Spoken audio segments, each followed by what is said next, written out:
What's up, everybody? Welcome to Podcast Now. I'm Alex, and in this video, I want to talk about Prince of Persia: The Sands of Time remake. You know, we knew this game was coming in 2026. They've said that before. They've shown it to us, visually. But I don't really think a lot of us, maybe even put it fully into context. Like, oh dear God, it really is coming out next year. Granted, this should have been out years ago, but we know, a little bit of what happened inside of Ubisoft wasn't fantastic with a game like this.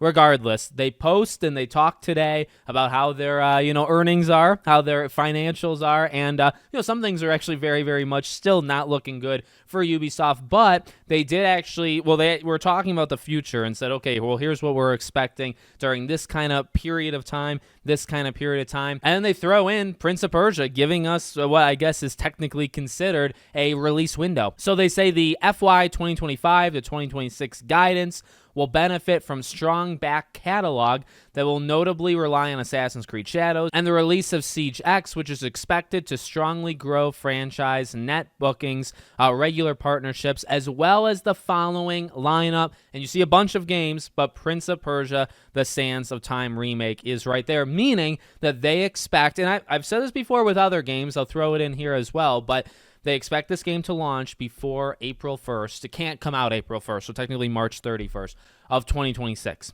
Now, as I've said in past videos for other games, can these things move? They can. Most times they stay. They can move, and I feel like, though, it is more rare for games when they're brought up like this. It is more rare for a game to move than to not move, okay? Because normally they're doing this because they're trying to paint a picture of what's to come and, investors, and trying to say, okay, well, during this period we expect to do this. Well, why? Well, because we have XYZ game, right? This is expected to stay. And again, we already knew this game was coming out in 2026 anyway, so kind of lines up. So if we're following this, sometime January, February, March, it could still technically come out in March, just to the very, very end of March. And then if it doesn't do that, it would just be considered that it was, moved, I guess technically a quarter, then April through June, right? So that's pretty exciting. I feel like then you'd have to show it sometime, maybe like this summer. Ubisoft still does, like Ubisoft, I think, Forward, right? Ubisoft Forwards,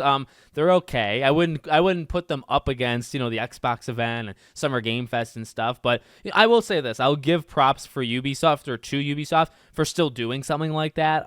They've tried, a couple companies have tried the replacement E3 shows, and they're not all amazing, and some are definitely better than others. But I credit them for saying, hey, we feel strong enough about like a lineup, not even like a necessarily strong lineup, but we feel good about a lineup that we'll show it off to you. So I don't know if they're going to do one this summer. I haven't seen anything on it personally, but normally it's sometime in that June, July period. And we've seen Far Cry's be announced and other things. So hopefully they do one. And if they do one, I feel like you'd have enough stuff, because there's the rumored Black Flag remake. There's this, and you got to show this now, right? Like, I imagine if it's coming out within the next, say, 10 months, I feel like you got to show a little bit of like a gameplay trailer maybe this summer, take a couple months off, and then you're almost there. You're almost at release. So just wanted to bring you guys that news story. You let me know what you think in the comments. Make sure, as always, you're subscribed to the channel, bell icon turned on, and I hope to see you all on the next one.